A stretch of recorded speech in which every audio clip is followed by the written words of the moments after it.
Alderman Plufka. Here. Alderwoman Simmons absent. All present. Yep, thank you. Everybody have a chance to look at the agenda for this evening? Anyone on the committee want to make any changes? Seeing none, the agenda will stand as submitted. Item 3 is citizen comments. If anybody wishes to address this committee on any issue of public safety, please come to the podium or identify online, and we will be recognized for up to 3 minutes. Please give us your name and your address. Hi, thank you. My name is Kisa Dodson. I'm a resident of Ward 2. I'm also a mom of 2 Mark Twain elementary students that I regularly walk to school. It's one of my favorite things about this town is getting to walk our kids to school. So idyllic. But I had submitted a request about a month ago to ask if some precautions can be beefed up around that intersection of Rosalie and Swim Club Lane, where not only the elementary students walk to elementary school, but a number of high school and middle school students head north in order to go to White, where the crosswalk is monitored over to those schools. It came after an incident where I just saw a Lowe's truck not even try to stop at that intersection. It was thankfully after school drop off on the way home, but honestly, if it wanted to stop, it couldn't at that point. And this is not limited to Lowe's trucks, obviously. We all know that's a cut-through place and the number of people, traffic goes through there. And I just thank you for your quick response. Brandon Wegge, our alderman, gave some really good direction on what forms to submit and what to do with that. Ms. Bola Conde, of course, responded with what the city had planned to do and when this was coming to this meeting. I know Chief Speece and his officers have been out there on the regular, and that's been very helpful just to have that presentation. I know that's something you maintain over the long term, but in the interim, it's been something that's very helpful. And then Mr. Grimmersheimer, I was just talking to, I know they've painted it because we get to walk across every day and see it getting painted, and to understand what plans he has coming up. Just thank you for taking the concern seriously. Like I said, a lot of pedestrians go through there and cut through traffics. So a high visibility crosswalk is fantastic to have there. Some signage of, crosswalk ahead. It's really about when pedestrians or children are out there, and it's a multi-use trail. Of course, we all know that. Not just children, but dogs, walkers, runners, bikers use that. And there is limited sight when you're coming westbound to be able to see around the corner. I know I have to come to a complete stop in order to see if there's any kids coming down on scooters or bikes coming that way. So I think in addition to that, I understand some more information is needed to see if speed humps can be installed there. I really do think speed humps would help slow that traffic down coming westbound. There are other areas in Rosalie that's used, but not on that westbound piece. I know you can't make people stop, but speed humps do show to slow down traffic, and that would be really helpful to have there as well. And so I have some information on what the next steps of what that would be. So I think this is mainly a thank you for taking this concern seriously, acting on it, and ensuring some safety for our people, for our kids. Is there anything else? Any questions? Okay, thank you for your time. Thanks very much. Anybody else? There is no one online. Okay, I'm going to close this section of citizen comments and turn us to the report of committee chair and alderman. As committee chair, I do not have a report. Alderman Lockmuller? No report. And Alderwoman Harder? No report. Thank you. There is no city administrator's report? Correct. And we are on to department reports. Our police department first.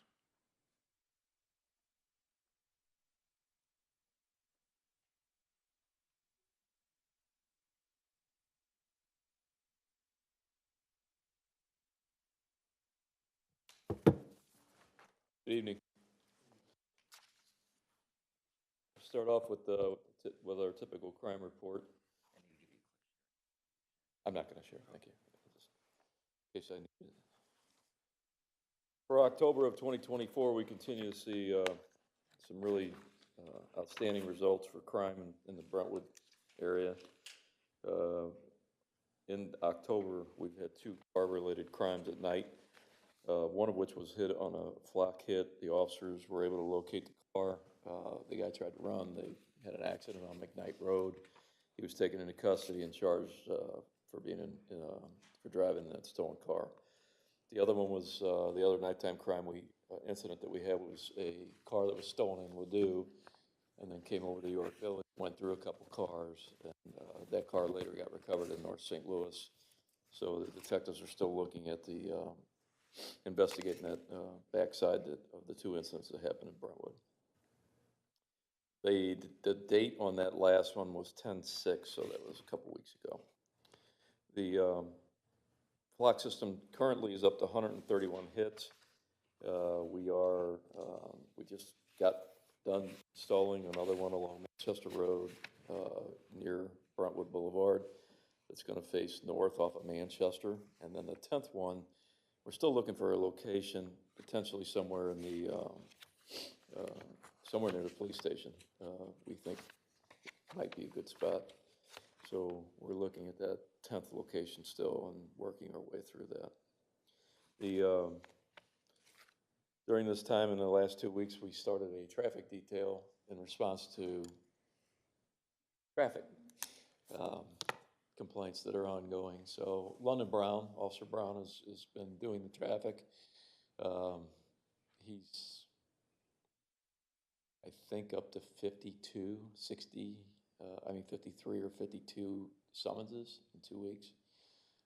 That includes some warning tickets or warning to the violators. So they're out there.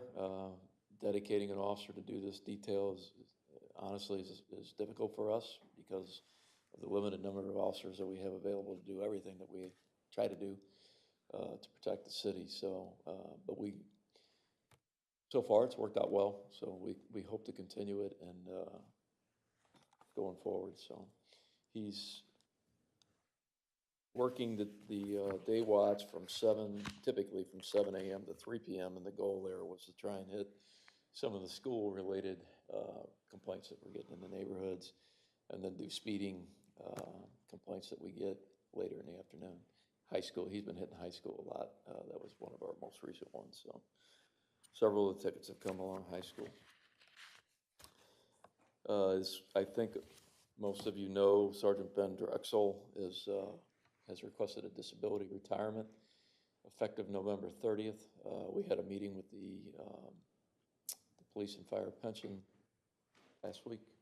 Well, That's correct. it was last week, and the board approved moving on to a medical evaluation of Ben's condition. Ben had surgery. He's had issues with his neck, and he had surgery on a nerve-related surgery that has not turned out well. It appears, according to his docs, it's a genetic issue, and he's really got limited use now of his left side, particularly his hand and his arm, and he is left-handed. So he's gone to rehab and done a lot of things to try and mitigate the problems, but it just hasn't worked. So we're going from from him leaving, that will open up 2 positions. He's a sergeant, so that will open up 2 positions that we'll be requesting Bo will give us approval for the rank of corporal and the rank of sergeant to fill this spot. We plan on starting those promotional processes soon, probably shortly after Ben leaves in November. So it'll probably be early December we'll start those.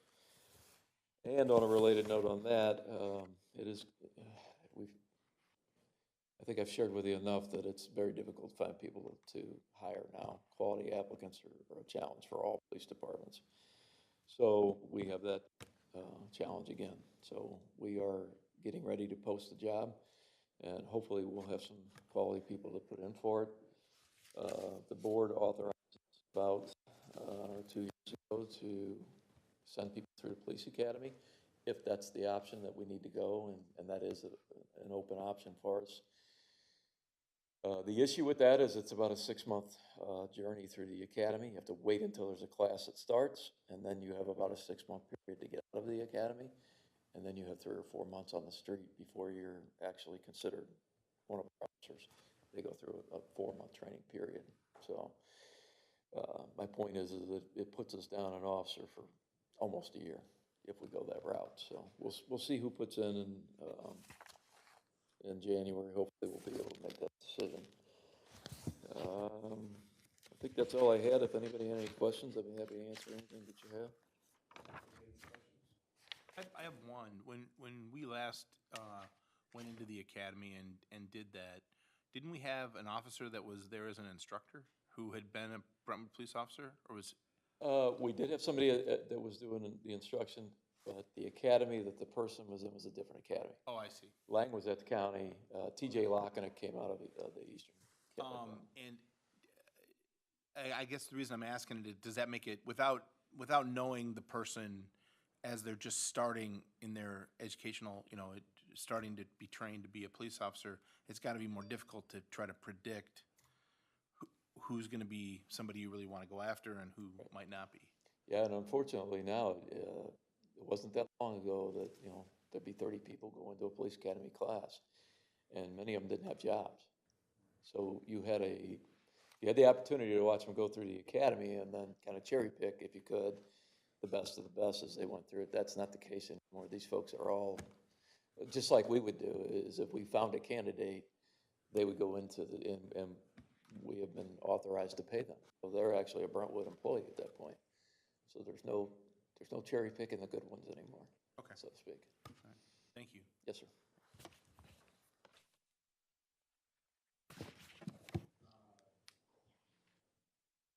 Chief, how are you? Good evening. We'll go through our department update.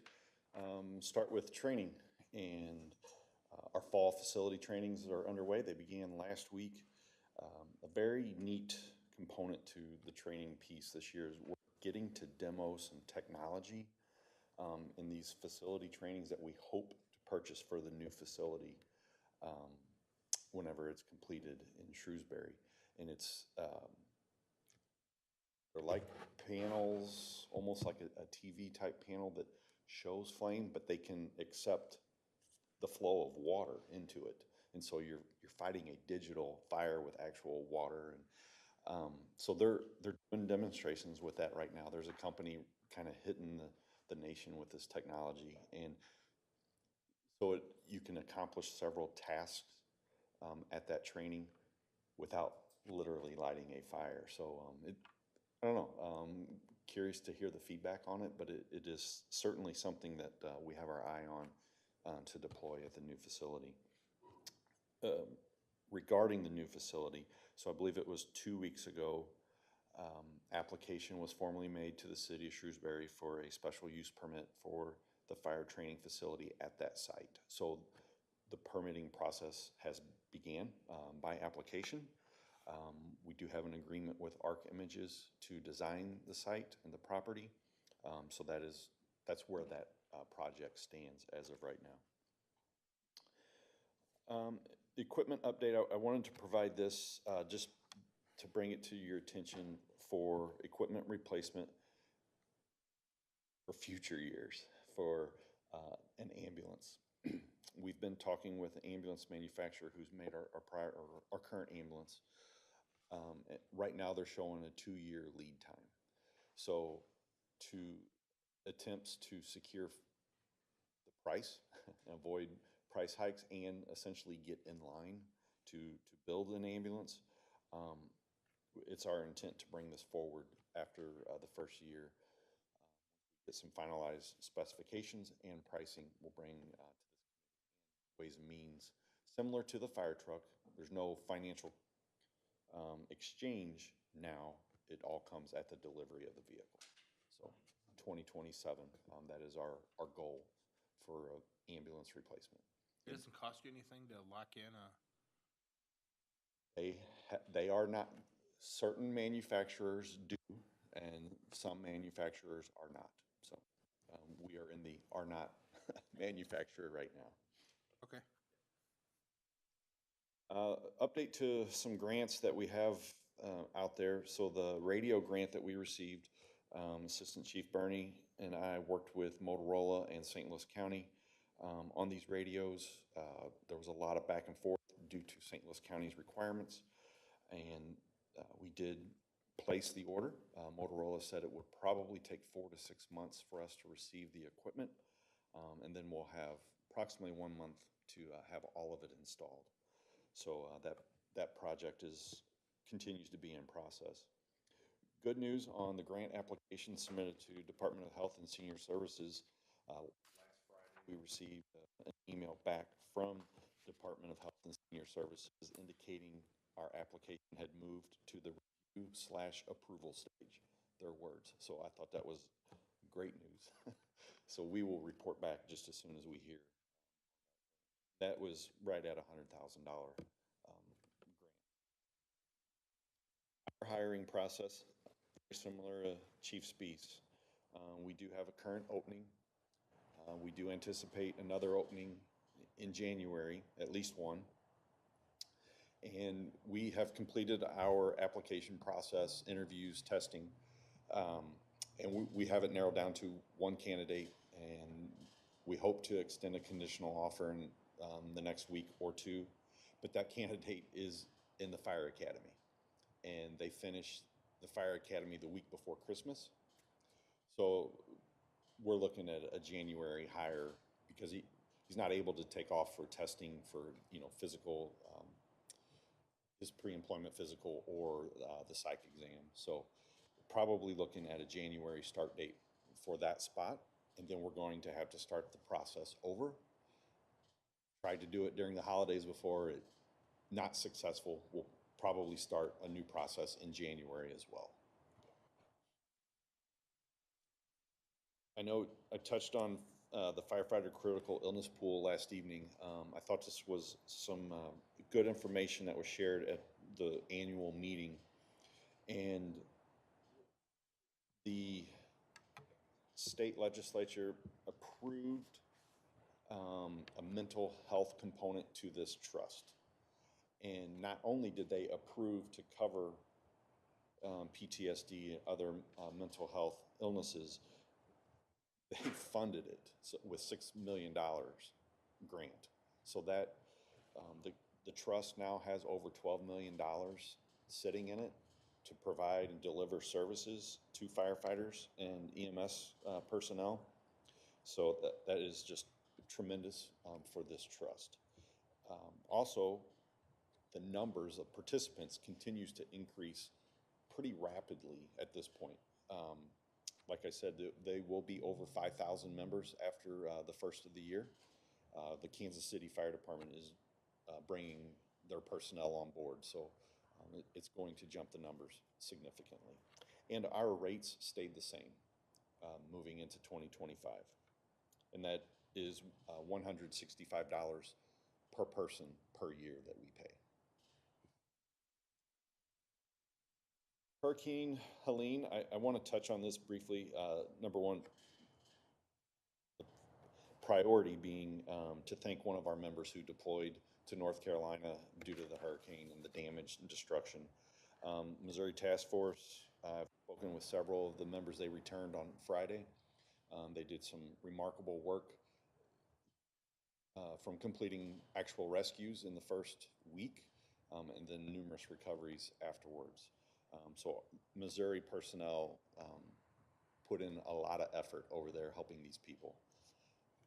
Second, we're going to feel the impact for a while on IV fluids. I did not know. I was not aware the largest IV production facility in the United States was located in the mountains of North Carolina, and it is offline. They do have power restored to that building, but they have a long ways to go before they receive FDA approval to start producing again. It is impacting the St. Louis region. It is nationwide.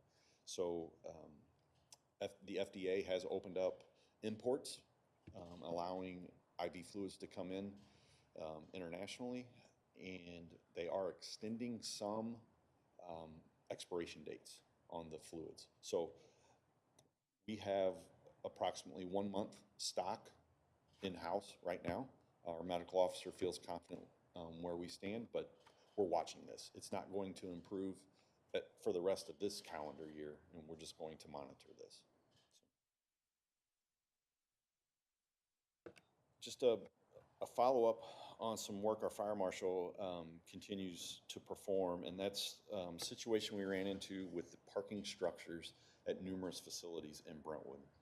And Tim, as well as the building official for the city of Brentwood, hit the ground running. They performed a lot of work, detailed work, and they found a lot of deficiencies on these parking structures, and the occupants and property owners have been extremely responsive, and they're making the repairs. All have been repaired with the exception of one, and it's underway. It's extensive. It's going to take time, but they have applied for their permits. They have people on site working. So this is very good news. Again, keeping the community safe through inspections. I'll finish with Fire Prevention Month. We had a very successful open house again, very well attended by members of the community. They always have a good time just visiting the station, seeing the equipment and the demonstrations that we do, and of course, the good refreshments that we offer. And the library partners with us on that. We're grateful for that. And we're going to complete on Halloween, as it's been said multiple times. Please join us at the fire station for coffee with the mayor. We're going to have some pancakes, and it'll be a good day. I did include the monthly statistics as well in the report. Answer any questions that you might have. Ronnie, back to the critical, the firefighter critical pool. Yes, sir. So that $6 million, is that just earmarked for medical or mental health? So if it's unrelated to that, then those funds aren't available? That is correct. Even though they're taking on up to 5,000 members, I mean, doesn't that open them, and they're not raising the fee, but doesn't that open them up to a lot more claims? For sure, it does. The actuarials are heavily involved with that. They look at the funding capacity, but they also look at the exposure rate, and they know they're looking at other trusts across the nation and their rates of claims, and they're confident we are in a very good position. Mental health component is infancy stage. They have a team assembled that they're developing trainings to train personnel to offer services within agencies, identifying providers who can also deliver services. So that they haven't put any funds out in that side yet, but yeah, it's developing. I wanted to kind of follow up on Alderman Lockmiller's question. Is there any tracking, now that there's a new workers' compensation statute pertaining to firefighters specifically that was enacted last August, and police officers too, first responders in general, that it removes the burden of emergency employees to have to demonstrate this greater dimensions test. It used to be that was the test you had to show to demonstrate that you would qualify for mental health type medical treatment and compensation. They've eliminated that as of August 28th of this year as it pertains to firefighters, police officers, and first responders. And they simply have to show that there's a medical causal link between whatever the condition is, be it PTSD or depression or whatever, and some aspect of their job. And so I'm just curious, it's only a few months ago, but I'm just curious as to whether or not there's a way to track this, year to year as to how much workers' compensation benefits will kind of double onto the benefits provided by this trust. I had a similar concern about it when we first joined it, but I'm just curious as it plays out and as we have a claim experience and we start to see, what the claims look like and what they're covering that may not be covered under workers' compensation or might be. Okay. Is there anything like that? Is there any effort to try to figure that out, or is there any way to, if you were looking at the trust, is there any way to try to discern that information, you know what I mean? Is there, So specific to mental health, I honestly don't know. Specific to cancer, absolutely. They do track that. So that is an assumption that I shouldn't make, is that they run that parallel with the mental health aspect as well. But Yeah. I do know for certain they track it on the cancer side. okay. So I certainly will ask that question. I'd be curious, yeah, more than for anything sure. else, just to see how much additional benefit employees derive out of this trust fund as opposed to coverage under workers' And comp. their primary goal on the mental health side is to provide services to get them back to work, not to provide coverages so they go get treatment elsewhere. Right. If that makes Yeah, sense. yeah, yeah. And the timeliness of that is always an Absolutely. important thing. Yes, Yep. yes. Yeah. I just want to say kudos on the fire marshal catch, because that deterioration I saw in those pictures have been going on for years. Yes. And by adding that fire marshal, that was caught before some car would have fallen through there. Absolutely. We have had a vehicle fall through one parking structure, I believe it was early last year, late 22. I think it was early 23. Small section, just the size of the vehicle that collapsed, but still very dangerous situation. Adding that Yeah, position. absolutely. Thank you. Have a good night. Thank you. Thank you, Chief. Dan?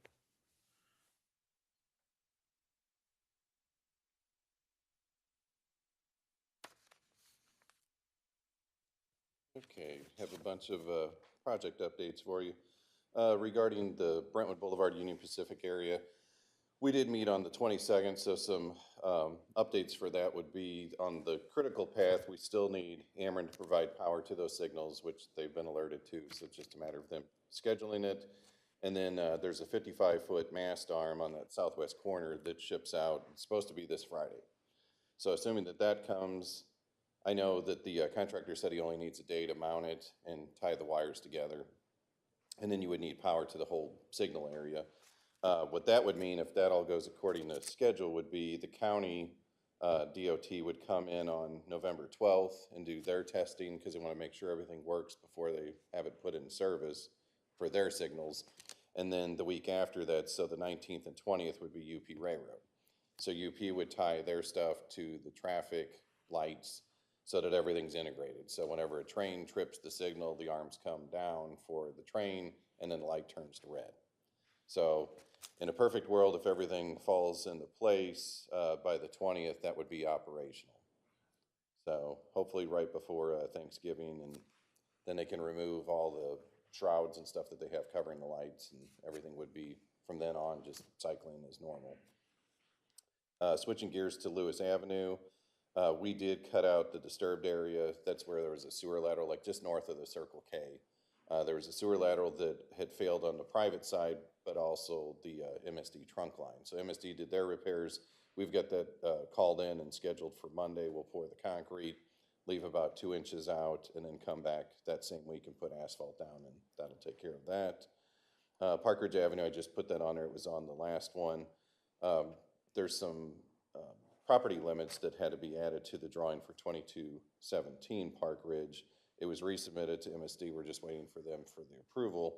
Once that's approved, then we can advertise bid package 1. And then high school at Powell, speed cushions were ordered. Did talk to TAPCO. They said if we go just north of Powell, we should be able to fit one that we already have in stock. So that's what I plan on doing, is just putting that in. And then the one that's very similar to it, we'll put that back in stock so that we can put something in sooner rather than later.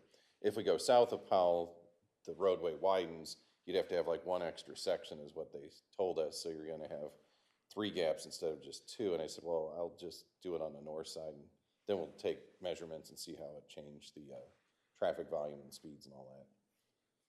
So that should be taken care of probably next week. We called in locates, and we're gonna do that after we do some sidewalk work and curb work. We'll pivot and do that speed cushion.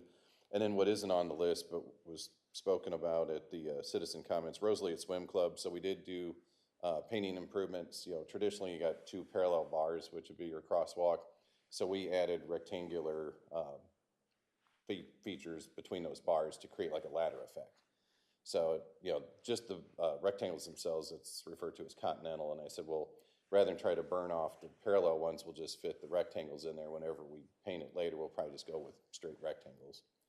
And then we had ordered blinker signs, which are from TAPCO. So it's R1-6 is the MUTCD symbol, but it's basically like a skinny little rectangle with flashing lights. So it'd be opposite the stop sign before you get to the intersection.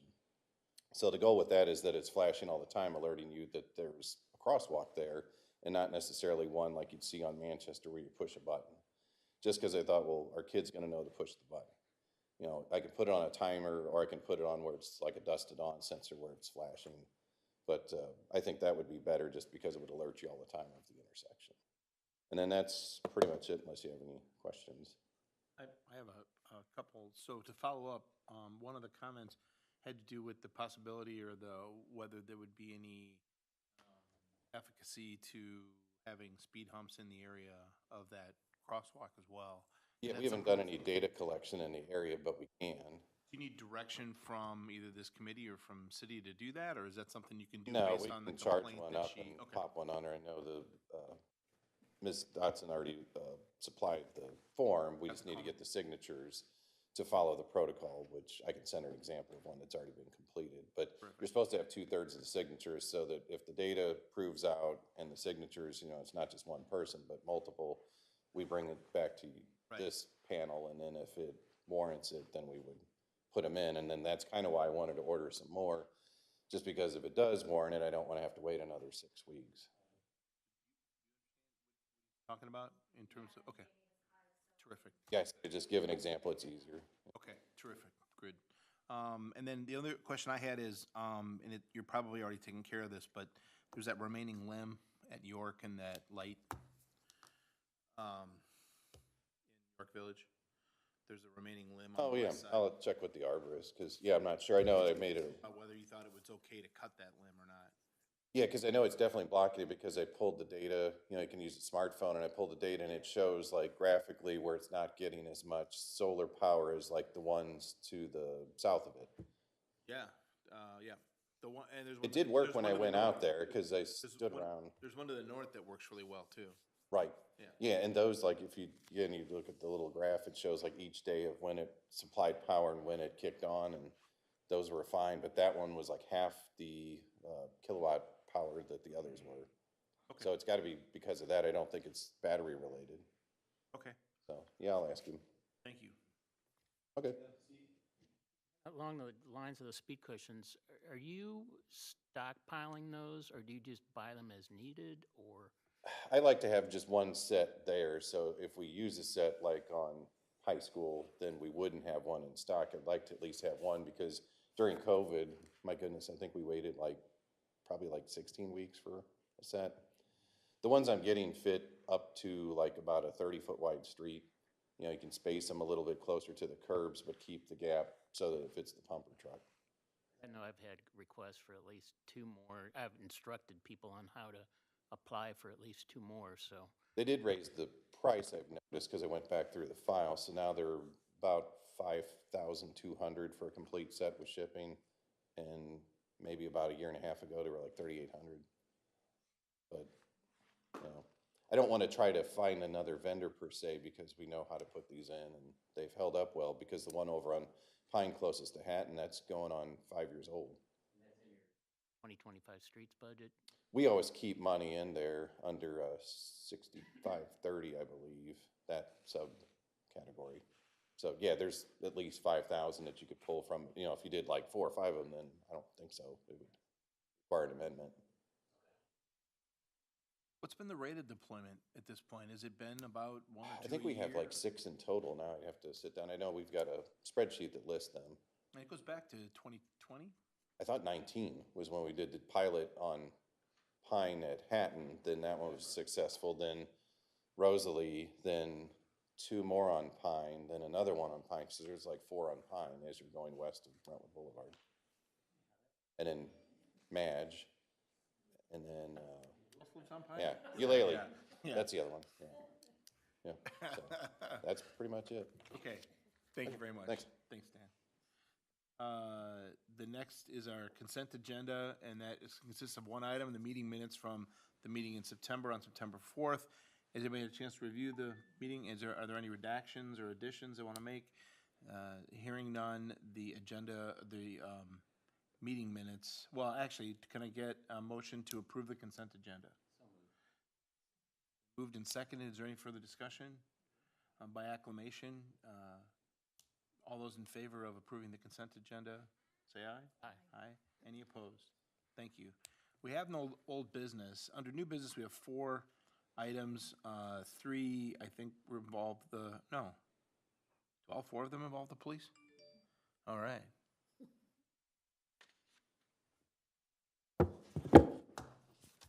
I believe the first one on the new business agenda is the certifying the police department detective positions. So the background on this, if you read the memo, the background is when they did the pay study, compensation study, the position of detective in our police department was upgraded 1 step to a 17. Prior years, forever, the detectives that I know of, at least while I've been here, have not received additional compensation for their jobs. So coming out of the pay study, we were forced to revisit this. We sat down with Bola and Michelle and the command staff and really went through the positions at the police department, and have identified these 4 in front of you.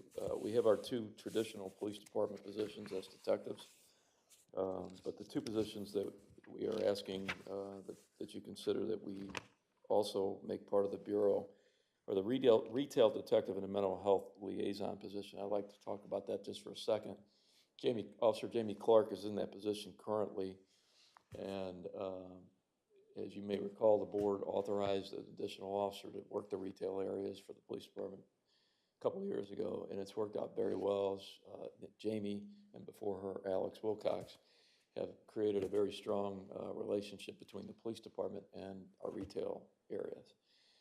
Included in that, because there's a link between the folks that are stealing from our stores and mental health issues, we have asked Jamie to spread her wings into a mental health position for our department. So she has become a retail person along with a mental health expert, meaning that she can navigate herself through a lot of different areas, like the BJC piece of use on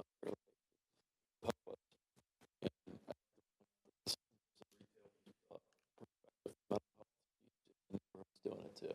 So as our road officers get calls and information on people that are struggling with mental health, we infuse Jamie into the process of trying to get that person help, try and mitigate what problems they're bringing to our neighborhoods, which often they do. So that role in that position as a detective is titled retail/mental health position. The 4th position, the last one that we're considering as a detective position, is our school resource officer. Hobby, as you know, is our SRO currently. Ammon Figs was prior to that. But we have asked them to also have additional duties along with their SRO position. One of the things that's unique here in Brentwood as our SRO is that we have asked them to be infused in the school with problem kids. So we track those kids, we contact parents, we get the school professionals involved, and try and create a team approach to a problem child. The goal of it is, obviously, we're trying to prevent a violent act, but really the goal is to get this kid as much help as they can and stay with the kid and give the kid an adult, somebody to talk to if they need it.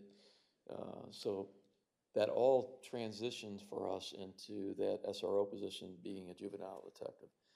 In other settings and departments, a juvenile detective has a very strong knowledge of the juvenile system in St. Louis County. It's different than adult court, and they have different rules. They have driving offenses and how we deal with kids that are 16 or 17 years old that, for example, with DWI arrest. It becomes very complicated with a juvenile. So we call that juvenile detective in, and this is Hobby, and then he helps the officers navigate their way through the juvenile court system as needed. So what we're asking in this first memorandum is that those 4 positions are identified and they be presented to you as detectives, 4 positions for our department. We'd have the 2 detectives that do all of the investigative work outside of those 2 positions. Okay, so, I'm gonna ask a couple of questions and I'll open it up. So, we have 2 essentially criminal detectives, is that what we would call them? Yes, sir. Okay, and those detectives in the pay point analysis were upgraded from 16 to 17. Correct. And the safety resource officer was not? Well, it Upgraded? really wasn't addressed. It just said detective position. Okay, So- and so what about, you've already probably given me the answer, but just to ask it, what about the retail mental and the mental health aspects of this job, and then the juvenile safety officer? What aspects of those jobs matches better as a detective label than their current rank or label? You know.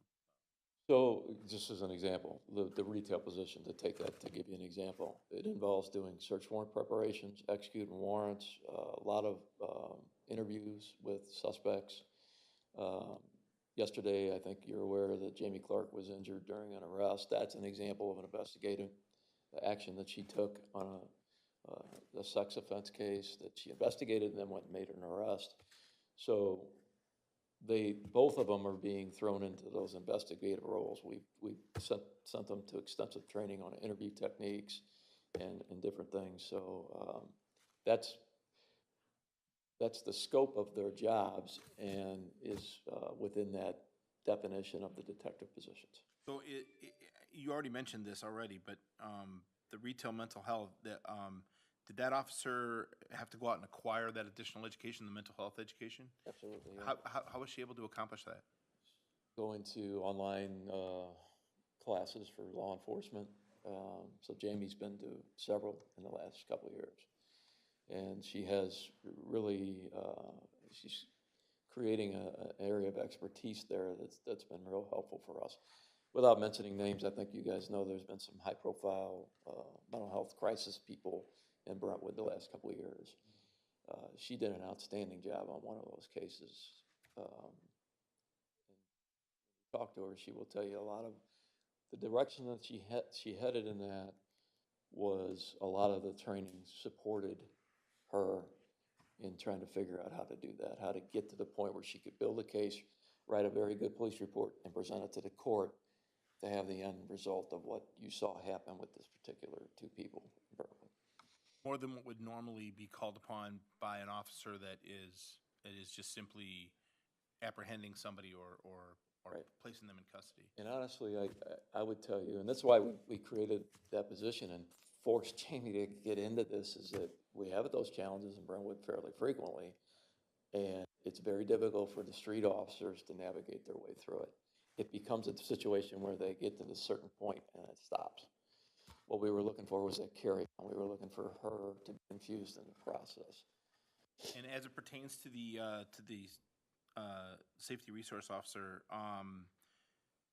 how did they acquire the knowledge of the juvenile court system? Same process. We've sent Javi to several trainings, well outside the scope of just being a school resource officer. So again, similar to the position that Jamie has, we needed help on that juvenile side. If we get 4 car clatters tonight that are 16 years old, which is fairly common here, age-wise, Javi comes in and then he navigates getting to, and he's got a really good relationship right now with the juvenile court authorities. They have a point of contact, and he has an open relationship with them. That's very typical of a juvenile detective.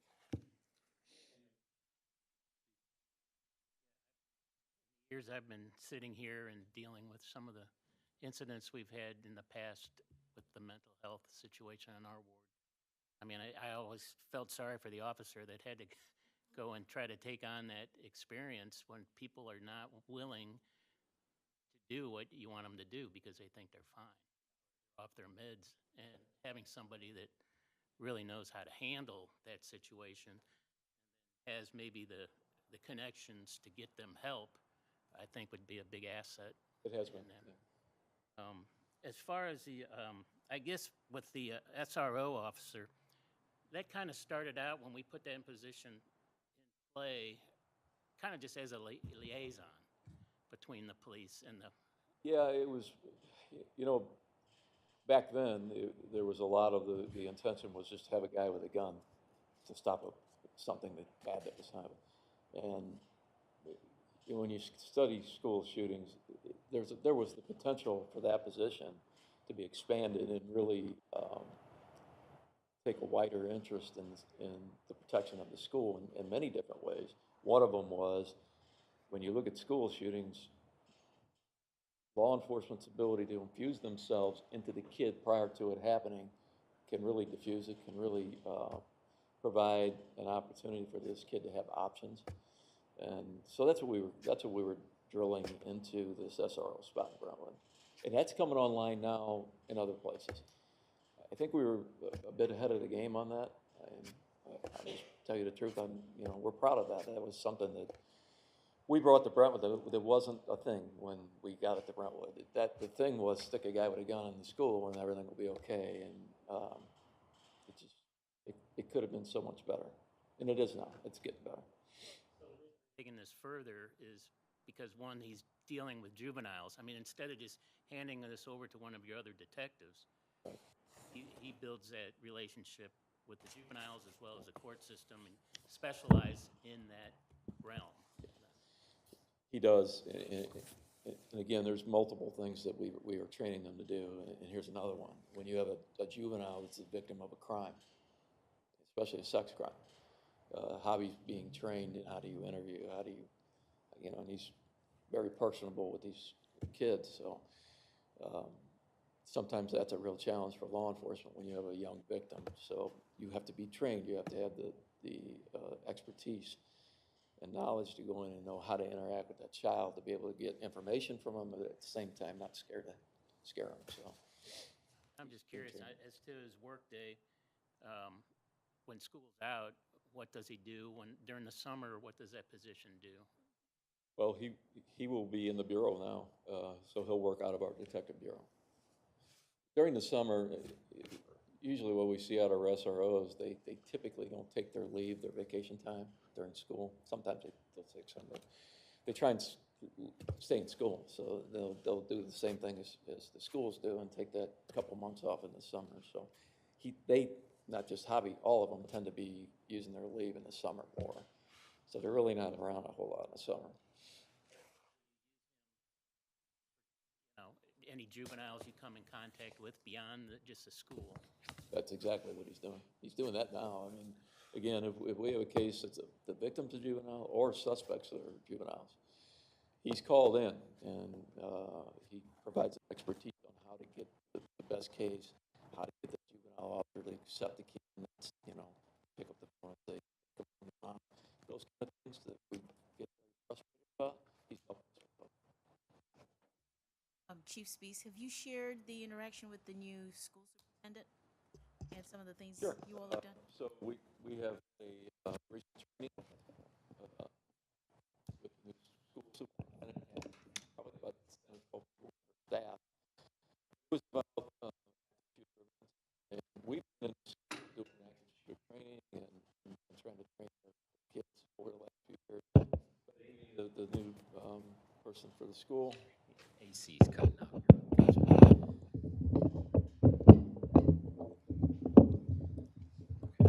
That's okay.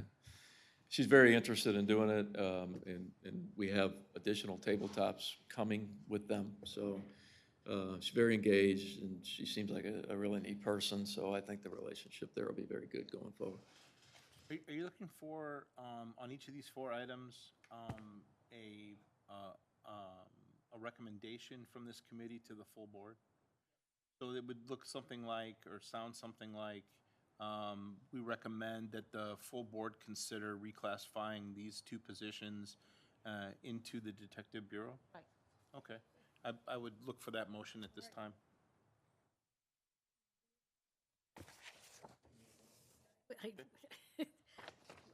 I I didn't mean to cut discussion No, short. no, If no, you have no, questions. I'm just trying to think what I I make the motion to do what? The reclassification proposed. To do reclassification of the police officers. Second? Yes, second. Okay, and then discussion? Yes, absolutely. I was just confused because there was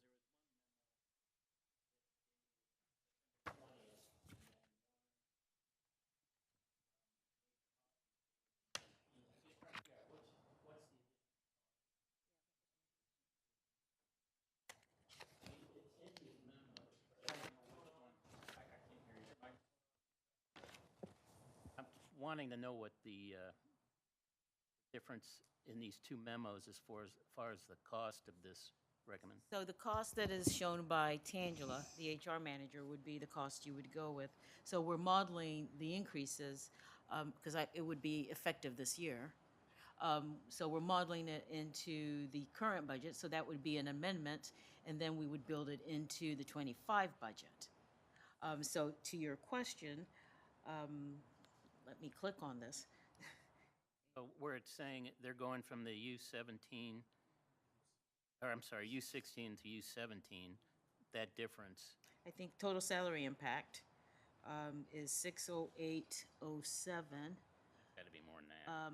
The additional salary impact for the second detective, so that's showing per one position. It doesn't provide you a summary total of all, and when I look up, it doesn't show that amount. Can I provide that with you instead of taking your time to look through this to find it? I don't need that right now. Okay, I will send an email updating you on that. But I am told by both the finance director and the HR manager that we have modeled them into both fiscal year budgets. All right, is there any further discussion? Roll call, please. Oh, excuse me. That's all right. Alderwoman Harder, Yes. Alderman Lockmiller, Yes. Alderman Plufka, Yes, all in favor. thank you. Item B is vehicle assignment, vehicle assignments in the police department and handbook amendment. So this is a request, as you know, we, excuse me, we requested last year that the city administrator consider 2 additional spots in the police department for lieutenants as commanders. That was authorized, so we moved forward with the promotions. One was in late 2023, and another one, a second one, for the second position was early this year. These 2 positions have really strengthened our command staff and allowed for the best oversight for our officers. We have a complicated job, everybody knows it, but law enforcement's changed a lot in the last years. So having these 2 lieutenants infused into the daily operations of our department in many different ways has been a really successful proposition so far. One of the things that I've required is that they are on 24-hour standby 7 days a week, so they come in to events here in Brentwood from their homes as needed. There have been several, just in this year, that they've come to, including a flooding event. There's been several protests that have happened, including protests over the guy that was executed by the state of Missouri for a murder charge. We've had a couple robberies that they responded to. So total this year, we're at 7 incidents where they've been called to come in. Additionally, as they work every day, of course, they work opposite shifts, so to speak, but they're kind of in an overlay position. One typically comes in at 6 in the morning, and the other one comes in around 11 in the morning. My point is that they're not there together at the same time all the time, but they do work kind of an off shift together. They do a lot of training. They do all of our department training for officer safety, our role play trainings. They do all of our range events, which are off-site. And then they do a lot of in Brentwood for, if we get anything in Brentwood that's related to employee issues, they will go in and try and infuse the police department into the process of de-escalating the person, or giving the businesses as much information as they can about how to respond to a problem employees they terminate in particular.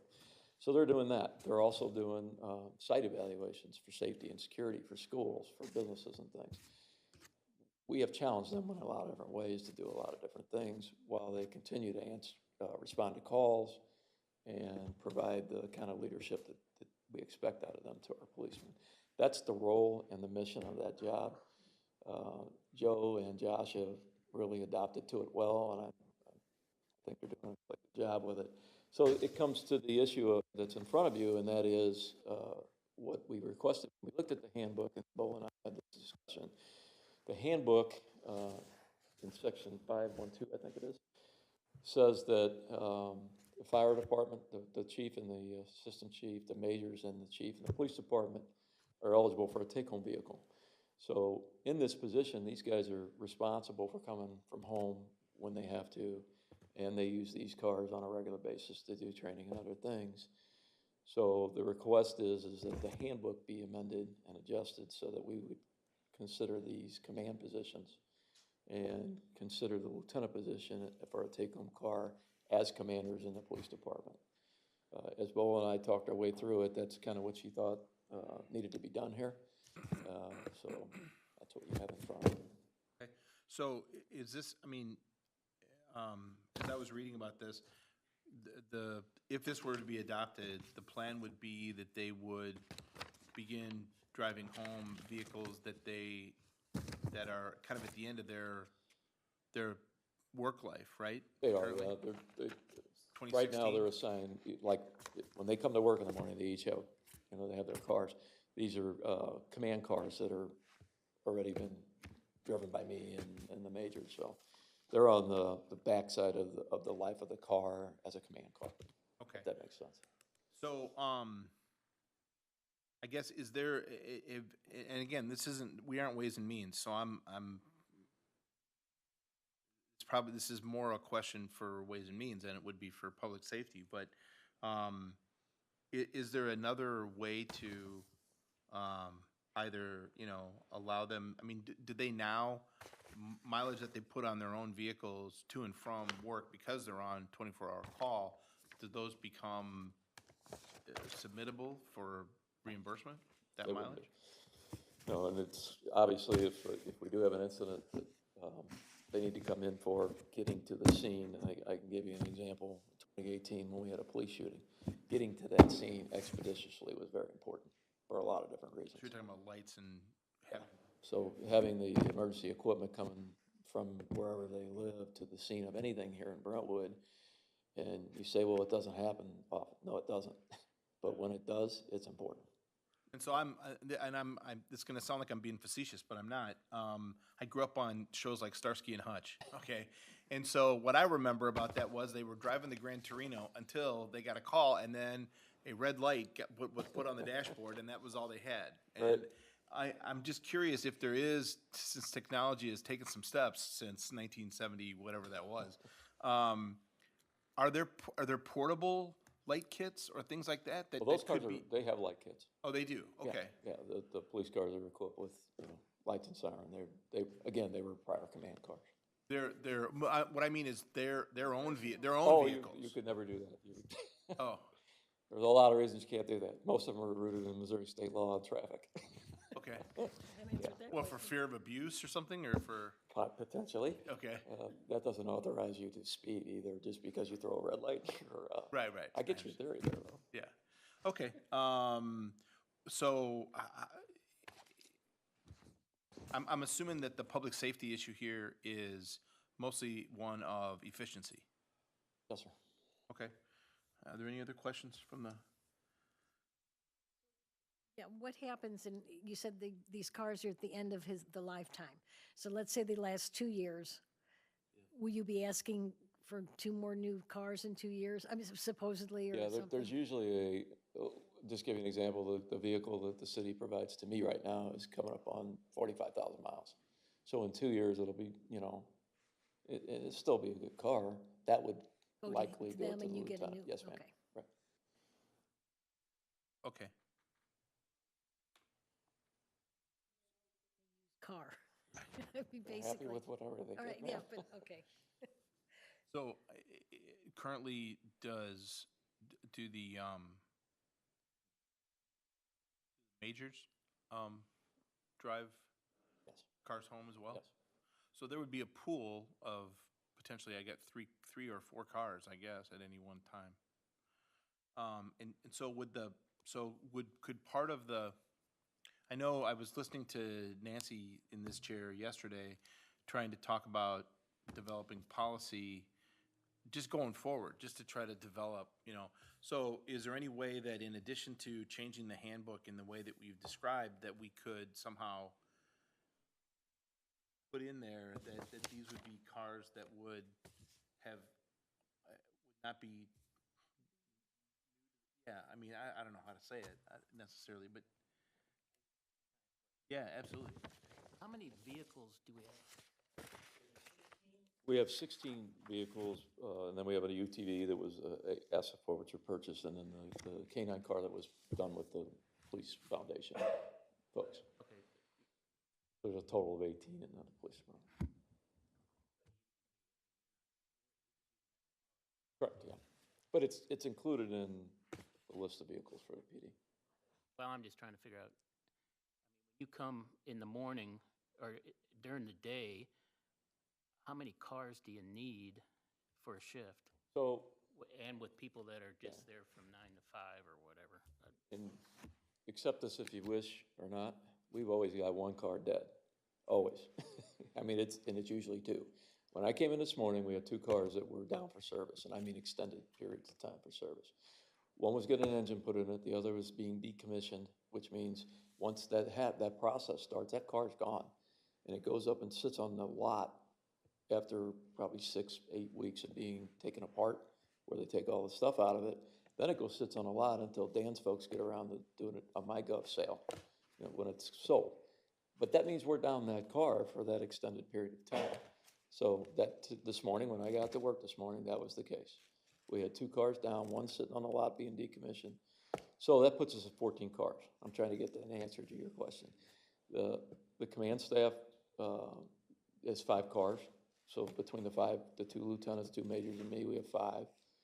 There are 5 people working today. We have, the detective bureau was in today, the SRO was in today, the parks folks were in today, and the traffic officer was in today.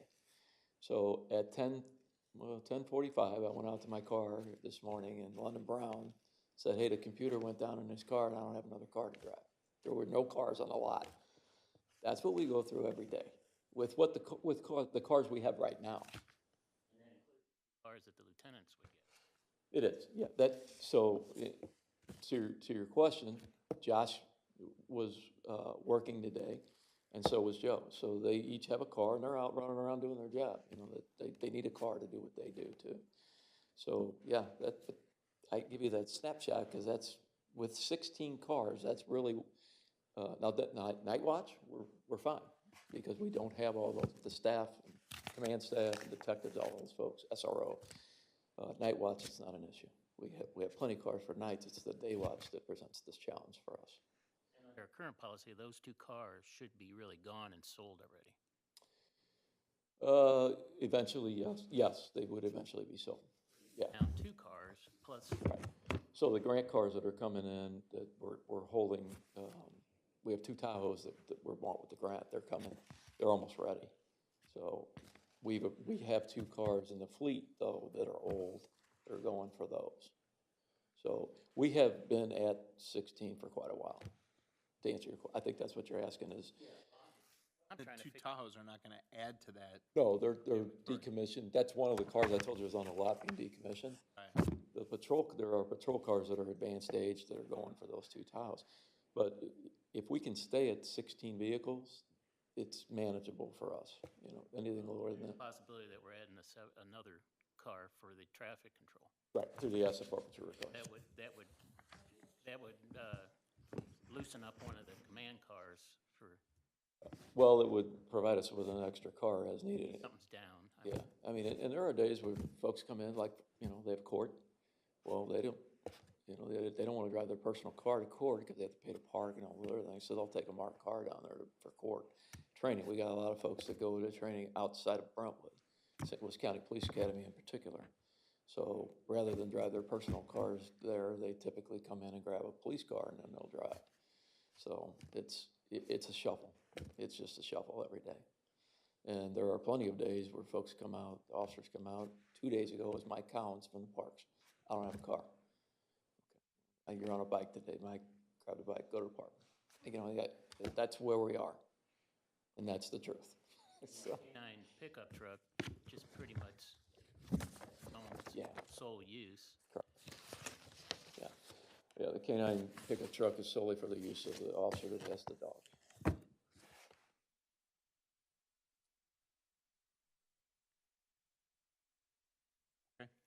So, I mean, there's a lot of financial implications here, but I don't know that it's really our place to, I mean, talking about it as Can we throw it elected back to Ways officials. and Ways and Means? No, would you, What was that? I mean, Ways and Means is meeting again On the 6th. on the 6th. Can we make a motion that it go to them for consideration, but that from a public safety standpoint, we believe that this is a good thing to do? That's the expectation. They Okay. would like to hear from this. All right, so if we get a motion to that effect? If I could just interject Yeah. one thing. We presented it to them last night, and they asked that we present to you guys tonight to get Oh, your I opinion. didn't hear that. Oh, yeah. I had to leave, before we got. They heard the spiel last night. Oh, they did, okay. It'll go back to them and then, as an update, and then I think what I heard also last night is then this will go to the board, and then you will have a discussion as a board as a whole. Okay. Well, I mean, so can we get a motion that from a public safety standpoint, we would recommend that we amend our handbook to allow for our lieutenants to drive vehicles from their home?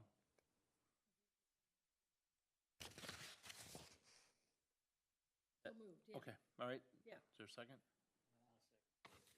Add the K-9 to that, because that's not covered in the handbook as well.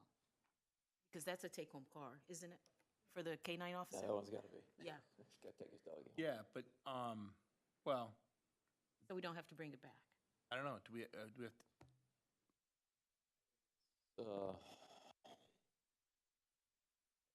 I think it speaks for itself that a canine vehicle has to be. We're driven more by the about canine. policy and matching practice, and we have that's it in why our we're work asking for orders it. that We defer to the employee handbook, as the Labor Council recommends, not the general orders. And adding the canine. I mean, can I just, Yeah, absolutely. the canine vehicle, I think that's a no-brainer. I mean, yeah, that dog has to go home. I'm just having a hard time. If we don't do this, then essentially we're giving up those 2 cars, put on the market for sale. I mean, they're going out of the fleet. Then they wouldn't, I mean, whether they take the cars home to and from work, they still don't have a car at work then. If we take 2 cars from them, every day that they come in, they still have to have a car to drive in order to do their job, the lieutenants. So we need to keep those in the fleet. That's the point, yeah. This is really a matter of, can we change the handbook to include the commanders as that group because of their 24/7 response and going to the, I mean, they have lock boxes in these cars that they store weapons in for the range. And there's a lot of different reasons there, but that's the ask. It's not the reduction of the fleet, because if we go down to 14, we're really gonna be struggling on a daily basis. So, because at that point, then the lieutenants will be taking cars out of that 14, and now we're gonna have policemen with no cars, which it's complicated now, it'll really be complicated then. Any further discussion on this? Roll call, please. Okay, the first motion and the second? You seconded it? Alderman Harder made the motion. Sorry. Harder? Yes. Alderman Lockmiller? Yes. Alderman Plufka? Yes. All in favor? Item C is a request for a dedicated traffic enforcement vehicle. So on a related note with the cars, we are currently over $400,000 in our asset forfeiture. We've gotten 2 significant deposits in there in this year. Most recently, a month ago, about $110,000. So there's good funding in our asset forfeiture account. Over the last year, we have used asset forfeiture funds, or are asked to use asset forfeiture funds for the purchase of new weapon system for the police department. About a $50,000 purchase that we also told during our budget presentation to Ways and Means last night. Those guns are being ordered. They should be delivered fairly soon.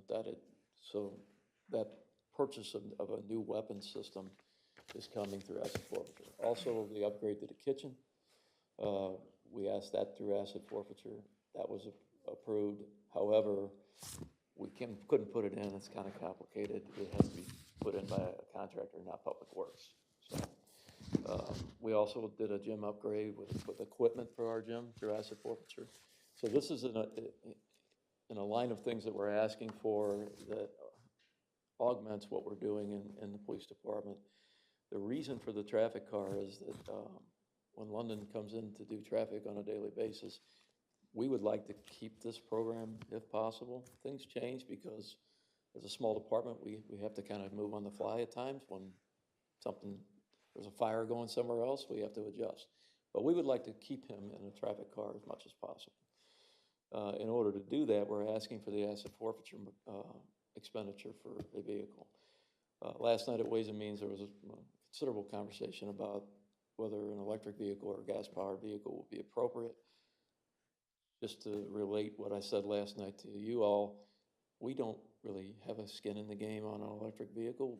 I'm fine with doing an electric car if that's what the elected officials would like to do. I think it'd be kind of fun to see how it performs as a police car. I don't know. I mean, it's a lot of money, so we don't want to get in a position where we're the first adopters of electric cars in law enforcement and they turn out not to work well. But this is a car that's going to be driven typically 8 hours a day. It's not going to get the daily pounding that our police cars get. So that's one of the reasons why I'm fine with trying.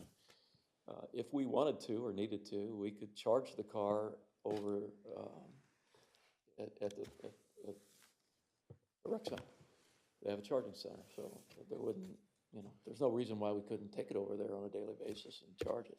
Or we could have the cheaper version of the charger installed at the station and do it there. So we have a couple options there. We don't think it needs the very expensive upgraded charging system, at least at this point. So the expense of that wouldn't be there. The cost of the car is similar to what the cost of Tahoe is, so it's around that $57,000, $58,000 mark as you just buy the car. Chevy brings that car to you with a cage, a spotlight, light and siren, so it's equipped about what I would say half, it's upfitted up to about half of what we do, and then we have to put the computer in there that's specific to Brentwood, to do the ticket system in there in our in-car camera system. So there's an additional cost of that as well. So, but asset forfeiture covers that too. From a public safety standpoint, do you see any difference in the operation of an electric vehicle as opposed to a combustion engine vehicle? No, we don't see any. We have reached out to several departments that have these cars, and they tend to like them. The comment on some of them is, particularly the Mustang, is it's small. That's why we did not want to go to that Mustang model. When you load these cars with all this equipment in these cars that we have in police cars now, it gets cramped. So, but again, this car's primary designation is going to be for traffic enforcement. So you're going to always typically it's going to be a one-officer car. We think that Blazer would be a good option. But again, if not, we can get a Tahoe for just about the same price. And by the way, the Tahoes are now becoming more available. We think we can find a Tahoe, probably in 2 weeks.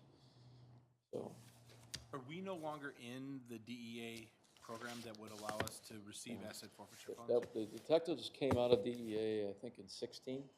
I think it was 16. It was before I got here. And having been assigned as a DEA detective in my life, I can tell you that those asset forfeiture seizures take years. If you make a case in 2024, it may be 26 or 7 before the only time it's usually different is when the defendant signs off on whatever was seized and it's released pretty quickly. That can come pretty quickly. That can come in a year. But imagine the proof of that is we haven't been in the program since 2016 and we got money this year. yeah. So the money that we got recently was from the sale of a yacht from way back then. So, and again, all of these asset forfeiture awards are split amongst the agencies that are involved in the case, so that complicates it a little bit. Just as an example, though, DEA started a FINS unit here in St. Louis and in other cities. It's national, and it's all financial. So if you have a detective sitting in that group, they were targeting assets of bad guys. You can imagine the potential there for, so anyway, it's, the problem with assigning someone to DEA is we have 32 policemen who are all got jobs, and losing them, right now, we're down Ben Drexel and Amber Hawkins. We're down 2 right now for injuries. It's just, we don't have the ability to send somebody to DEA without a hire. You gotta hire somebody, and I don't think the board's ready to do that, so. That's my take on it. We could send somebody, but we're gonna be short somewhere if we do. Aside from the manpower issue, is that a program, though, that you see as maybe in the future being worthwhile? It's, well, as a police officer, I would tell you it's an outstanding opportunity for growth and learning and fun and great experience. You see and do things in that job that are really cool. These are the high-end federal investigations for drug cases. So it was a hugely interesting job. So from that perspective, it's great for the person that goes. From the city's perspective, if you're patient enough to see the year or two wait for the money, you can see the potential for the money to flow in. It just takes a while for it to start flowing. Questions? Have you asked the gentleman that'll be riding the car what he prefers? Because, I mean, I would like to see how the electric goes, just because it's not, but I'm not the one driving the car. You know, I'm not going to be the one. These cars, I would be happy to ask London, but I would tell you this electric car is really cool. You know, and they're quick, they're cute, they're good-looking cars. I mean, I think this would be a good time to try one out. And again, and I don't disagree with you. We're just looking for direction from the board because there seems to be some that think that this is a good direction to go, or at least dip our toe in the water of an electric vehicle in the policing side, and some don't. So we frankly don't care. We just want, we need a car to do the traffic detail. We'll do whatever you guys tell us to do. It doesn't really matter. Clarification of what we're voting on is just a vehicle, Yes, sir. Yes, sir. no matter what powers it. I mean, I'm coming around somewhat on electric vehicles, but I always like to see an apples-to-apples comparison, the size of the vehicle, electric compared to a gas version. And then the other thing is, I mean, if we're charging it over at the station, that's an 8-hour charge. I mean, you're buying half of a vehicle when it comes to its use time. If you got a gas vehicle, and I know you're saying we don't need a lot of vehicles at night, but you've at least got that backup vehicle Right. as opposed to one sitting on a charger for 8 hours. Yeah, that's true. I can't argue with you on that. Yeah. You know, I will say this, the charger that we have, that Brentwood installed is a fast charger. So it wouldn't be an 8-hour, you know, that 8-hour charge would be the lower end charge on it. You know, hooked up over there, it's probably gonna be fully charged in, I don't know, an hour and a half maybe. So there's that. It's, the thing that I can go either way on it, honestly. I see benefits to both sides, you know. Last night, Alderwoman Parker Tice said they own one for 5 years and never did anything to it. You hear those stories. But the other advantage, though, Chevy warranties the batteries for 8 years. The car only for 3 years, but the batteries are warranted. That's obviously going to be a huge expense if they go bad, so. Gas version do they fully equip the gas, or not fully equipped, because we got to put the radios and everything in. Right. But do they also come equipped with the cage and everything? Just the EV does? Yep, the Tahoes come, you know, basically they're just a shell sitting there. We have to build the Tahoe, so there is an additional cost there too. Yeah. But we could probably talk about this way longer than you want to. But we also got to find the equipment for the new Blazer. That's always a challenge in the upfitting piece, but we think that if it comes with those ingredients, that'll it should be okay. But Angie Hawkins was saying that there are some items that we're gonna have to go find for that new car. Not the end of the world, but and the lead time, if this means anything to you, Chevy is saying the lead time on that car is about 120 days. So, and there are Tahoes that I think we can find on wheels on the ground right now in the St. Louis area. Not that we can't wait 120 days, because we can for this, but that's just what it is. So does the committee want to make a motion to recommend the consideration by the full board to purchase a dedicated traffic enforcement vehicle? Yeah. Okay. It's been moved and seconded. Is there any further discussion? Roll call, please. Alderwoman Harder? Yes. Alderman Lockmiller? Yes. Alderman Plufka? Yes. Last but not least, Last but not least was the, our safety. yes, sir. In April, we came and talked to you guys about the safety of this room in terms of trying to protect you during meetings, and it has come up again. I think there was a local incident that happened here in the St. Louis area that kind of stimulated it again. And we were asked to do a memo on a recommendation, price points, what it would cost. What you're reading is the command staff of your police department making a recommendation on things. That doesn't mean that this is limited to not doing something more robust, like putting in bulletproof screens for you at the days. We don't think it's necessary at this point. A real nice security upgrade would be the metal detector. 2 officers at the metal detector and have an officer in the room with you guys near you and address that rear door. We've talked about that enough, about putting a push bar to get out and a lock to get in. So that's your PD's recommendation to you. If the board feels you want to go further than that, then you're looking at potentially putting in some kind of bullet-resistant protection for you, rifle graded bullet. Dan Gummershanner could shed a little bit more light on this because he's looked at the pricing. I think the material pricing, if I understood correctly, and he can correct me if I'm wrong, is probably somewhere around $7,500, $8,000 just for the material, but then you got to cut it and place it. It can be pretty costly on that piece. So that's really what the memo says.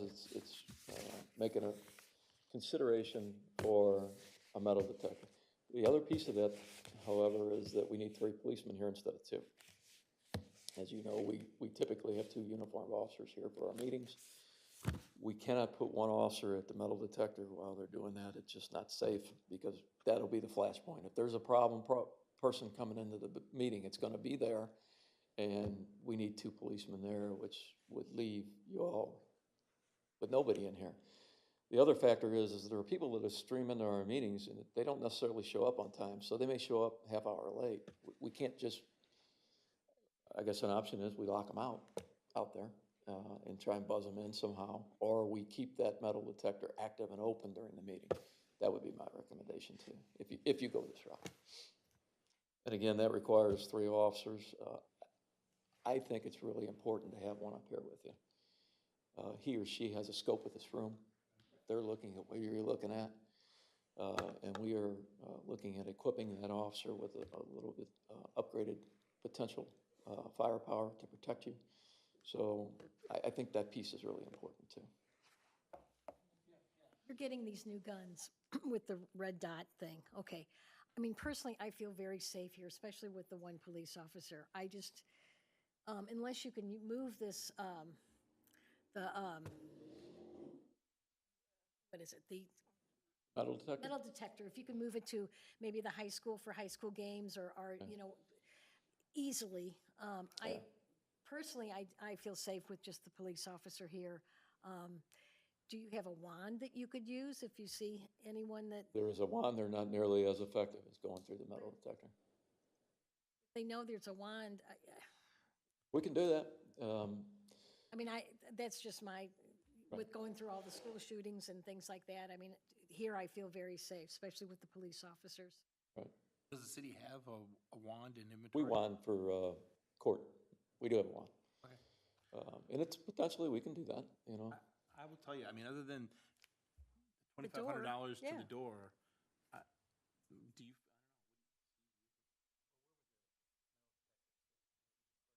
I know it's portable, but where was it? Yeah, I mean, I think the best place might be right in the lobby as you come through that main door. Again, if the goal here is to create, if you have a problem person, do it there and have two officers there to address them. So I would put it out in that lobby. You know, we can do a wanding. I mean, I mean, I'm just thinking if you know there's going to be an argument or something, you can have the wand here for, you know, if you see anybody coming in Right. that, but I mean, you can look around, there's not too many. yeah, But I'm just saying, yeah, if you're gonna do it, It's you're such- gonna need to do it. yeah. Yeah. If you're gonna wand, you gotta wand everybody and you gotta do it the whole meeting. And again, if you're gonna do a wand process, you need two officers there. still do. Yes, you don't want one police officer trying to wand. You need somebody who steps back and watches, because it'll be a flashpoint, it'll be an They attack. can see, I mean, I feel very safe without the metal detector. I mean, that's, I do too. My concern is for Right. at the door, everybody is, and it's like shooting fish in a barrel in here. Could be, yes. And again, it's one of those things that, they'll have their new gun. how many times is this gonna happen before we say, yeah, we're gonna do it, or no, we're not? Yeah, but they'll have a good gun with the little I red guess dot. the other, there's two things about this, is if we go to 3 officers, you're going up in overtime, because we gotta pay that officer to sit here, and it's an overtime cost, which we calculated at around $9,000 roughly over 21 meetings over the course of the year. That's a kind of a bit of a moving target, but, you know, honestly, it really comes down to how you guys feel in terms of your safety and security. These things have happened. These are just board meetings. You're not counting committee, are you? yeah, 21 is just bored. Bite your tongue, ma'am. We'll be here every day, all day long. I would leave it at this. I would say, if you have a meeting that you think may be contentious, like a meeting that's gonna address eminent domain or something, perhaps we would do it then. That's up to you. We'll do it, we can, you know, roll with it however you all want, but I'm just trying to, you know, when you look at the meetings we have, most of them have an audience of about this size. right. There's usually more staff here than there is residents. But then when we have the hot button issue, Right. how long is it gonna take to get everybody through that metal detector? Time for a meeting. They typically go pretty quickly. I can tell you that we had that concern at Brentwood Days this year, and it wasn't an issue. I mean, we were bag checking, but that's not a whole lot different than walking through a metal detector. So I think the process, and we didn't get one peep from one person at Brentwood Days complaining about that process either, by the way. I think folks are just used to it, and on some level, coming in a government building, they're really used to it, so.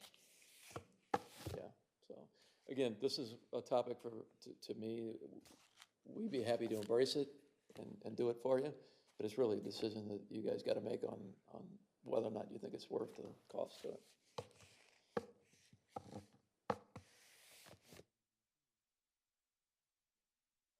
I'm not, I mean, we don't have to. I mean, we don't have to. I like the door.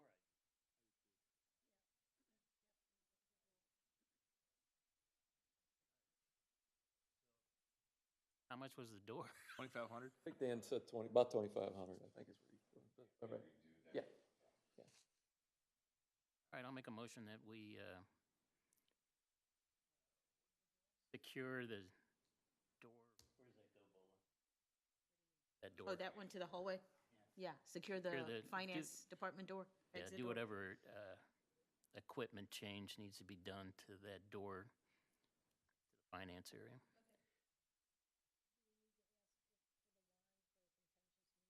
I don't think, They have that already, Yeah, Okay, then we don't right. have to, all right. I think, We don't typically do it for board meetings, we do it for court, but we Right, could, But if. Absolutely. if there was need. we asked you. certainly, yes.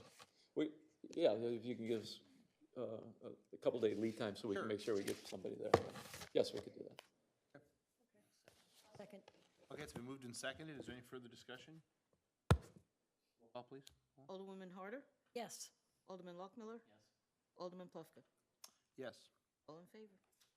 For the door. Thank you, sir. For your time. That concludes our business. We do have citizen comment available to us again. If anybody would again like to address this committee with regard to any issue involving public safety, you'll be given 3 minutes. Please identify yourself with name and address.